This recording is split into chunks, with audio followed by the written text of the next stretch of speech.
सुखपाल सिंह ने कहा कि अखिल भारतीय किसान कांग्रेस 9 दिसंबर को जंतर मंतर पर किसान विरोधी नीतियों के खिलाफ बहुत बड़ा प्रदर्शन करने जा रही है। ऑल इंडिया किसान कांग्रेस 9 दिसंबर दिन शुक्रवार को जंतर मंतर में एक बहुत बड़ा प्रोटेस्ट ऑर्गेनाइज करने जा रही है, क्योंकि जो इस वक्त देश के किसानों के और खेत मजदूरों के हालात हैं वो बहुत नाजुक हैं। जितनी भी नीतियां बनाई मोदी साहब की सरकार ने पिछले 8 साल में, वो सब उनके खिलाफ जा रही हैं और सारी नीतियां कॉरपोरेट घरानों को फ़ायदा देने के लिए जा रही हैं। इसलिए उनकी बात इस देश के पॉलिटिकल स्पेक्ट्रम में सेंटर स्टेज में रखने के लिए हमने ये प्रदर्शन जो है वो तय किया है। उसमें हज़ारों की तादाद में ऑल इंडिया किसान कांग्रेस के जो हमारे सारी स्टेट्स के यूनिट्स हैं वो पार्टिसिपेट करेंगे। अरविंद केजरीवाल ने कहा कि आज बाबा साहेब अंबेडकर के महापरिनिर्वाण दिवस पर कोटि कोटि प्रणाम करता हूं। उन्होंने जिंदगी भर गरीब लोगों की शिक्षा पर जोर दिया। हमारी सरकार भी उनसे प्रेरणा लेकर शिक्षा पर ही ज्यादा ध्यान दे रही है। शिक्षा से गरीबी दूर होगी और समाज में समानता भी आएगी। अरविंद केजरीवाल ने आगे कहा कि जनता ने आम आदमी पार्टी पर भरोसा किया है। मैं दिल्ली वालों को बधाई देता हूं और उम्मीद करता हूं नतीजे भी ऐसे ही आएंगे। गुजरात के एग्जिट पोल भी पॉजिटिव हैं। ये कह रहे थे कि गुजरात बीजेपी का गढ़ है। नई पार्टी को 15 से 20% वोट शेयर मिलना बड़ी बात है। आज बाबा साहब अंबेडकर के महापरिनिर्वाण दिवस के अवसर पे मैं सभी लोगों से ये अपील करना चाहता हूँ कि हमें बाबा साहब अंबेडकर के जीवन से प्रेरणा लेनी है। उनका जीवन पूरा संघर्ष भरा हुआ है और पूरा जीवन उन्होंने गरीबों के लिए, दलितों के लिए, पिछड़े लोगों के लिए बहुत बहुत बहुत संघर्ष किया। उनका सपना था कि इस देश के अंदर जो आखिरी आदमी है उस तक सभी सुविधाएं पहुंचनी चाहिए। सबसे ज़्यादा जोर उन्होंने शिक्षा पे दिया। उन्हीं की प्रेरणा से आज हमारी सरकार में हम सबसे ज़्यादा शिक्षा पे जोर दे रहे हैं, क्योंकि हमारा भी मानना है, जैसे बाबा साहब अंबेडकर का मानना था कि अगर हर व्यक्ति को अच्छी शिक्षा मिलेगी तो गरीबी भी दूर होगी और समाज में बराबरी भी होगी और सब लोगों को इज्जत के साथ जीने का अधिकार मिलेगा। शिक्षा बहुत ज़रूरी है, तो उसी रास्ते पे हम लोग चल रहे हैं।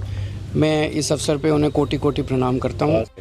तो मैं दिल्ली के लोगों को बधाई देता हूँ। मैं उम्मीद करता हूँ, कल मैं देख रहा था नतीजे, आम आदमी पार्टी के काफ़ी अच्छे नतीजे आए और जनता ने फिर से भरोसा जताया है, आम आदमी पार्टी पे भरोसा किया है। तो मैं उम्मीद करता हूँ कि ऐसे ही नतीजे आएंगे और कल इंतज़ार करते हैं।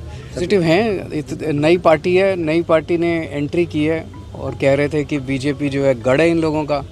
तो इतनी कोई 15% 20% वोट शेयर पहली बार अगर कोई पार्टी जाए तो बड़ी बात है। सर, ये नरोत्तम मिश्रा ने कहा कि आदरणीय प्रधानमंत्री नरेंद्र मोदी जी की वैश्विक स्वीकार्यता पर गुजरात की जनता ने अपनी मुहर लगाई है। गुजरात में 2/3 बहुमत से भाजपा की सरकार फिर से बनने जा रही है। नरोत्तम मिश्रा ने कहा कि राहुल बाबा का शास्त्रार्थ करना मतलब 6ठी कक्षा के विद्यार्थी से 39 का पहाड़ा पूछना है। नरोत्तम मिश्रा ने कहा कि सीएम राइज योजना मध्य प्रदेश में शिक्षा के क्षेत्र में क्रांतिकारी बदलाव लाने का काम कर रही है।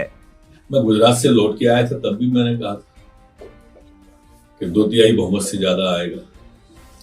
एग्जिट पोल ने जो दिखाया, इससे भी अच्छे परिणाम आपको देखने को मिलेंगे। कांग्रेस का एग्जिट तय है और हाशिए पर कांग्रेस बहुत जल्दी पहुंचने वाली है। आप 2 दिन का और इंतजार कीजिए। मोदी जी की जो वैश्विक स्वीकार्यता है, माननीय मोदी जी जो राष्ट्र की आत्माभिमान को जिस तरह से शिखर पर ले जा रहे हैं, लोगों ने उस पर मोहर लगाई है। ये मोदी जी की स्वीकार्यता की मोहर।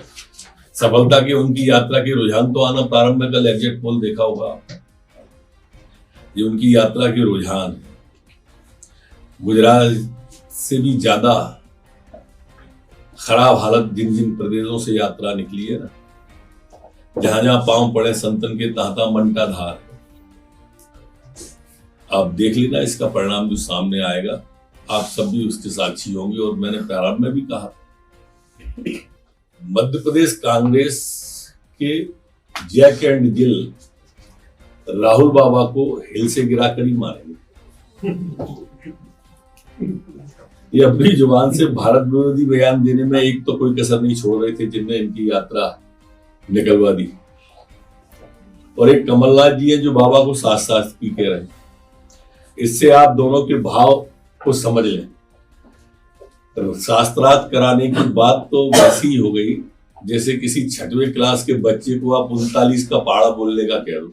सीएम राइज योजना के अंतर्गत सर्व सुविधा युक्त विद्यालयों के निर्माण के लिए जो आज थी उसकी 2660.66 करोड़ रुपए के निर्माण के लिए स्वीकृत किए जाना की अनुमति दी है। यहाँ मैं यह कहना भी प्रासंगिक समझता हूँ कि एक महत्वाकांक्षी योजना है जो शिक्षा के गुणवत्ता में सुधार के लिए, शिक्षा के स्तर में बदलाव के लिए मध्य प्रदेश में क्रांति लेके आने वाली है। स्वयं मुख्यमंत्री जी भी अभी पिछले दिनों जब वहां पर गए थे तो उन्होंने भी देखा कि वास्तव में बच्चों के बौद्धिक विकास में और उनके आत्मविश्वास में गुणात्मक वृद्धि हुई है। आज मुख्यमंत्री जी ने तत्काल माननीय मंत्री स्कूल शिक्षा को कहा भी है कि ये 275 विद्यालय विकसित किए जा रहे हैं, इनकी पूर्णता का ध्यान रखा जाए और 73 विद्यालयों की डीपीआर भी तत्काल बनाई जाए। मध्य प्रदेश के मुख्यमंत्री शिवराज सिंह चौहान ने कहा कि कोविड के बाद आयुर्वेद का डंका पूरी दुनिया में बज रहा है। कोविड-19 में एक ही रास्ता दिखा, आयुर्वेद और योग। अत्यंत प्राचीन और महान राष्ट्र है भारत। जब दुनिया में सभ्यता के सूर्य का उदय नहीं हुआ था, तब हमारे यहाँ वेदों की रचना रच दी गई थी। कोविड के बाद आयुर्वेद का डंका पूरी दुनिया में अब फिर से बज रहा है। वो भी क्या दौर था, अभी आपने देखा होगा फोटो में मेरे गले में वो लटका हुआ था मास्क। और उस समय जब कोविड आया तो करें क्या, कोई रास्ता नहीं सूझ रहा था।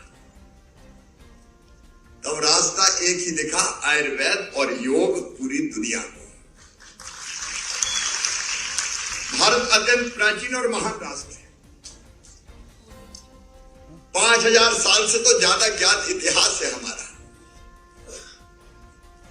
जब दुनिया के तथा कथित विकसित देशों में सभ्यता के सूर्य का उदय नहीं हुआ था, तब हमारे देश में वेदों की ऋचाएं रच दी गई थी।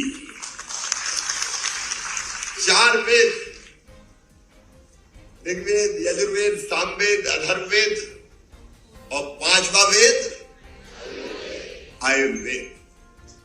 ये 5वां वेद हमारे यहां कहा गया, पहला सुख निरोगी काया, शरीरम आद्यम खलु धर्म साधनम। सब धर्मों का पालन करने का साधन क्या? शरीर ही है। धर्म मतलब कर्तव्य भी है। नैव आत्मा बलहीनेन लभ्या। शरीर में ताकत नहीं है तो ना आत्मा मिलेंगे ना परमात्मा मिलेंगे। और अपने आप केवल ये नहीं कहा कि बीमार हो जाओ तब इलाज करो। आप स्वस्थ कैसे रह सकते हैं? मुझे अच्छी तरह याद है, गांव में हम लोग रहते थे तो बरसात के समय सफेद वो जो कुमड़ा होता था ना, भूरा हमारे गांव में कहते थे। हमारी दादी माँ उससे चूरन बनवाया करती थी। फकी कहते थे, घर पे ही बनाते थे। पता नहीं उसको काट के अंदर भरते थे, कौन कौन सी चीजें डालते थे। और फिर कहते थे सर्दी के दिनों में गर्म पानी से 1 चम्मच इसको फाँक लो। हम लोग फाँक इसको कहते थे फकी। तो वही फाँकते थे, बनता था घर घर। ये आयुर्वेद